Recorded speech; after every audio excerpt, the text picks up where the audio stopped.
This morning, Israeli Prime Minister Benjamin Netanyahu claimed that despite all of the evidence to the contrary, Jeffrey Epstein was not ever, in fact, working on behalf of Israel. And we're going to debunk that claim in just a minute. But first, Cenk, what are your 2 cents? Yeah, well, you're going to see here in hilarious fashion how he worked for Israel. And you're also going to see the hilarious denial from Netanyahu. But what I want to draw your attention to after John gives you all the facts is a couple of key facts in this story that show you exactly who Epstein was and how much the American government knew that.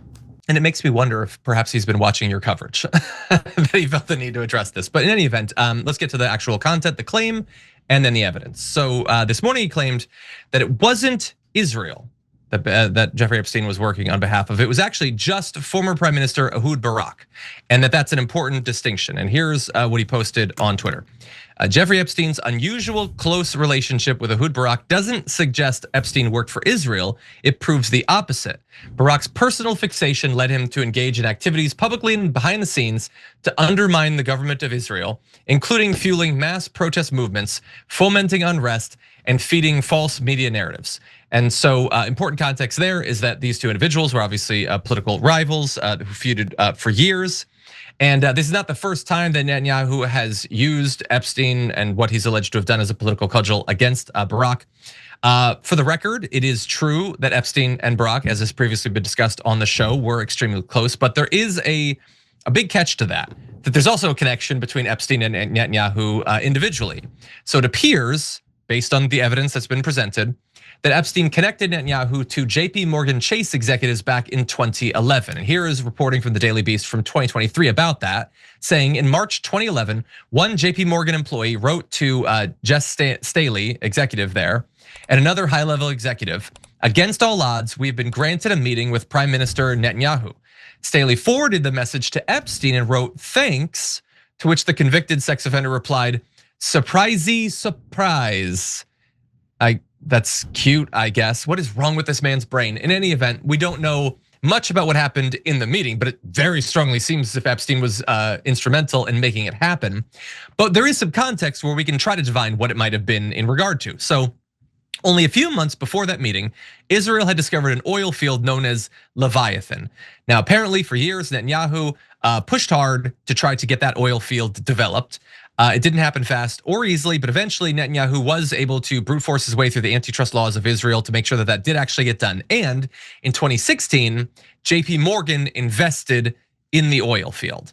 So again, we don't know for sure, Cenk, that that's actually what the meeting was about. And we don't know in what other specific ways Epstein might have been important for it, but it really does seem as if he got them this meeting.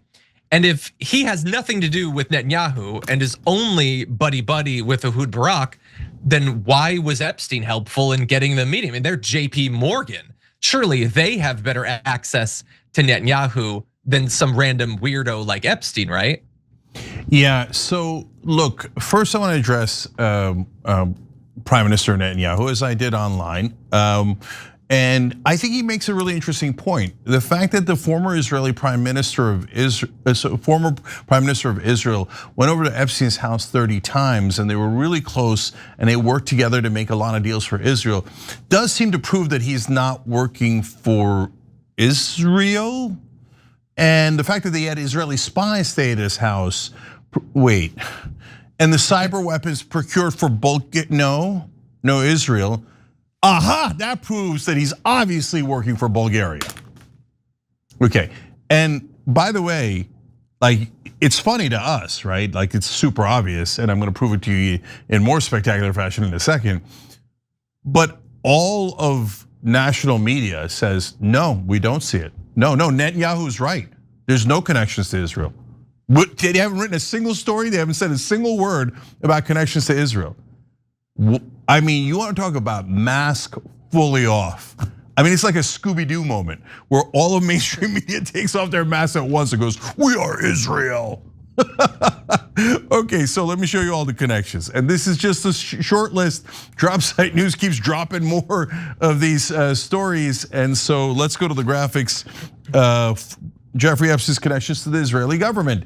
Epstein helped negotiate a security agreement between Israel and Mongolia. Epstein helped arrange a meeting with Ehud Barak and Vladimir Putin in 2013. Epstein helped establish a security meeting between Israel and the Ivory Coast in 2014. Epstein repeatedly hosted an Israeli spy at his Manhattan residence from 2013 to 2016. Epstein attempted to procure investments for Israeli cyber weapon startups. Epstein helped Alan Dershowitz attack the authors of the Israel lobby. Epstein exerted control over Wexner Foundation, which is funded pro-Israel causes. Epstein was connected to key figures in the Iran-Contra scandal, and he was representing the Israelis there. Epstein assisted in the development of the Leviathan oil field, a story we'll get to later in the program. Epstein pitched an investor for the UAE on the Israeli cybersecurity firm. Epstein seemingly connected an ally of Indian PM Narendra Modi to Ehud Barak. Every single time, it's a deal for Norway? No. Finland, no. Thailand, no. Oh, right, Israel, every single time. Okay, look, I'm gonna go back to making fun of Netanyahu and proving this case conclusively, and I have an important point on something else in this story. But John, what's going on here? I mean, not a single source in national media, not one reporter in the country, mainstream reporter, has reported on all of these connections. So you've got independent outlets like Dropsite News. Obviously, it's all over the emails from the Epstein files, and that's all over the social media. So what's going on here? I mean, I literally cannot see any other explanation than it turns out our entire national media was not really doing news. They were just doing Israeli propaganda. How could they not see these connections? Yeah, well, the interesting thing is there's a lot of justifiable frustration in the media that we get hints of some of the stuff that happened now in these files, but we don't have the names. We don't get to know if they were interviewed. There's so much stuff we don't know that we'd like to report on, but we just can't. Meanwhile, there's stuff that you could but don't want to. That's strange. And especially in a media environment where, man, they can throw together a documentary a day after criminal charges of a celebrity, a day after somebody dies. They're putting together 3 documentaries and a series on Hulu. There's analysis of everything, especially if it's mysterious. And this is mysterious and it's high profile, and they know that people are really interested in Jeffrey Epstein and what he got up to. It's just from the very beginning, there's been very little attempt to explain the how and the why of any of it beyond just he's a pedophile monster. In terms of his money, in terms of why all these connections, why did he know all of these people? There just doesn't seem to be a desire to get involved. The issue is that we need somebody on the inside to come clean with, have they been talked to? Has guidance been provided from the top down? Why is it that so many have decided not to talk about these various connections? Ironically, what we need is a whistleblower within media organizations. Like a journalist to raise their hand and leave the organization or within the organization and go, what are we doing here? Why is every editor I have telling me not to report on the most important story and the most obvious connection? Are we really gonna ignore all of this? Are we going to actively lie to our readers and to our viewers and pretend this was Russia? Come on, because the Russia one shows you, no, they're actively lying. I mean, the last line of the New York Post piece was hilarious because they're like, and the Ghislaine Maxwell is connected. Of course, the dad is of course Robert Maxwell. I'm like, oh my God, they're gonna mention Israel, right? And they're like, who was of course a well-known Russian spy. I was like, oh, come on. He stole America's nuclear secrets and gave them to Israel. He got a state funeral in Israel, buried in the most holy place there is in Israel. The prime minister showed up for his burial. And then they're actively telling you, our national media, that he was working for the Russians. when he couldn't even get a meeting with Putin, and he's begging the NATO guy and the Norwegian foreign minister or prime minister, please get me a meeting with the Russians. Come on, no, our media is giant liars, unbelievable. I mean, I've told you that they're liars for like the last 20 years. Oh, donor money, I don't see it, where is it? Oh, I bet it has no effect in politics. So either every national media reporter that covers politics is like literally the R word, like just literally, like can't get out of bed. What is socks? I don't know. Or they're all actively lying on behalf of Israel. It's insanity. And so as much as I've told you that for 20 years, this has I'm shocked by it. I'm absolutely shocked by it. I can't believe they're not talking about it. Okay, now back to Netanyahu, and again, more connections. He says, oh, it is only Ehud Barak. Only one of the former prime ministers of Israel has been working with this guy on behalf of Israel the entire time, right? But not me, except you find out, as John alluded to there, wait. It turns out Epstein connected JP Morgan bankers to this Leviathan oil field to who? Oh, right, to Netanyahu. Netanyahu made the deal with the JP Morgan bankers. Epstein set up that meeting, and now Netanyahu's like, oh, golly gee, who is Jeffrey Epstein? I think he only knew Ehud Barak. And our entire media, national media goes, that is correct. Beloved Netanyahu is right. Epstein didn't know any Israeli but Ehud Barak. Get out of here, man. It's John, that's the other thing. My God, in these stories, that's after all this time, I'm surprised that I'm still shocked by anything. But I was shocked at how powerful Epstein was. Epstein was one of the most powerful people on earth. The Indian prime minister and the top leading businessman in India, a billionaire, comes to Epstein and is asking certain questions and about who's going to be the next ambassador to India, and they are wondering about General Petraeus, the former head of the CIA, and Epstein says to them, "Yeah, Trump likes Petraeus. He might send him to India, but the Pentagon is skeptical about Petraeus." Wait a minute. So Epstein knows what the Pentagon thinks about Petraeus being the ambassador to India. How does Epstein know that? Okay, let's put aside Israel for a second. No national media reporter has talked about his connections to our intelligence. How does he know what the Pentagon thinks about the CIA chief? How does he know that? Our entire national media goes, I don't see it. Nope, no connections to our government, no. But wait a minute, they knew all this stuff. This is coming from the government, and the government protected this guy for decades. You don't think that might be because he was connected to intelligence? He was in the middle of the Iran-Contra affair. There's no civilians in Iran-Contra. And our entire national media goes, I don't see it. What is socks? I don't know anything. Okay, then what is it, guys? Are you profoundly stupid? Is every political reporter in America that works for established media literally the dumbest people in the whole country, the very bottom of the barrel, or are you deeply corrupt, protecting the CIA and Mossad? Because those are your only two options. John, what do you think? I think, what is socks? I've been questioning it. I don't know. No, yeah, I don't. It's very suspicious. And again, all we can do is speculate. One would think if there was a directive to not cover it, there are so many people that would have to be at least on some level familiar with it that one would expect that would come out. I mean, producers would have to know on the various cable news shows, and also probably New York Times, Washington Post, all of those. So a lot of people potentially, one would think that eventually somebody would give at least a hint that the direction has been, or that stories were put forward, or they attempted to produce them and then they were killed.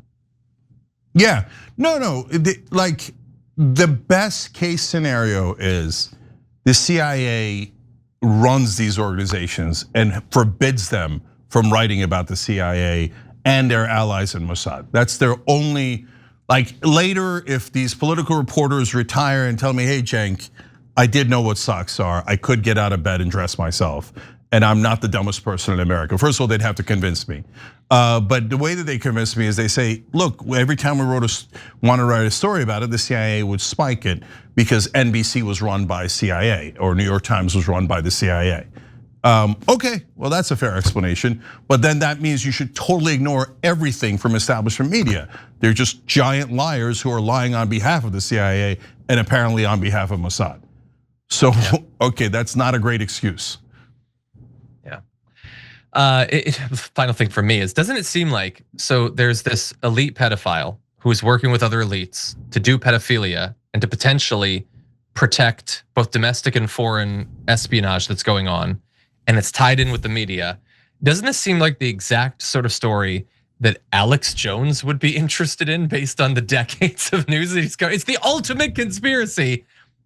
Yeah. Named so. The only thing he's got to talk about Epstein is his theory that Zoran Mandani is secretly Epstein's son. That's the only thing he can cover when it comes to Epstein. Oh no, it's over. Now, hey Alex, we see your brother. So you're gonna try to connect this to a Muslim? That means you're working for the Israelis. How you like that conspiracy theory, mother effer? Okay, yeah. So John, last time we talked about this, Anna and I did. Apparently Alex Jones was controlled opposition, right? Oh, I got a great conspiracy theory, but none of it is about Israel. Oh, now you found out the real conspiracy is about Israel. No, it's the Muslims, it's the Muslims. Yeah. Okay, go yank off Netanyahu or however you get paid by them. Alex Jones, what a fraud, what an unbelievable fraud. What's hilarious about what a fraud he is it like his only thing was conspiracy theories. And it turns out that he couldn't even figure out the biggest conspiracy in America. Even if he was being honest, then again, you're not very good at your job if your job was conspiracy theories.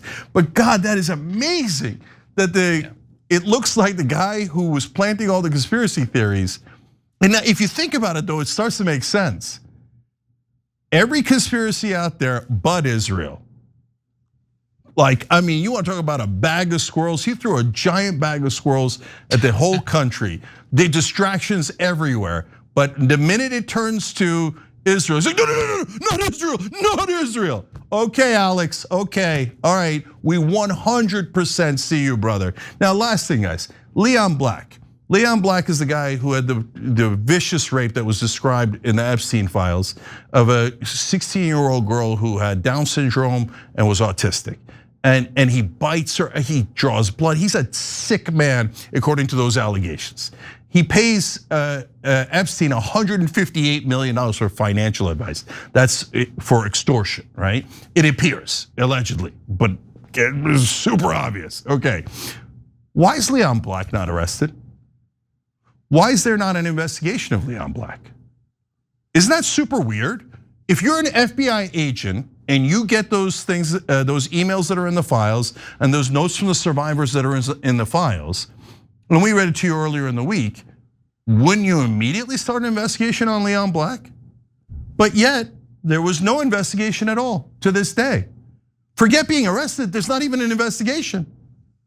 Okay, obviously our government is guilty. Obviously our government is protecting the predators, is perfectly aware that young American girls were being raped, and our government covered that up and let it continue decade, not just year after year, decade after decade. That's how sick our government is. And to this day, no charges against Leon Black. And meanwhile, the entire national media is like, could it be our government? Shush, it's definitely not our government. It's definitely not Israel's government. Okay, then obviously you're not in news. You're all frauds. You're all in the propaganda business, and you disgust me. So I'm proud now to declare TYT the top news organization in the country, at least video-wise, because apparently no one else is actually doing news. To be fair, there's other independent shows that are also good, Breaking Points and the others. And thank God for Drop Site News. Brilliant reporting, humiliating the rest of the press, and outing them as the propagandists that they are for the CIA and for Israel. Every time you ring the bell below, an angel gets his wings. Totally not true, but it does keep you updated on our live shows.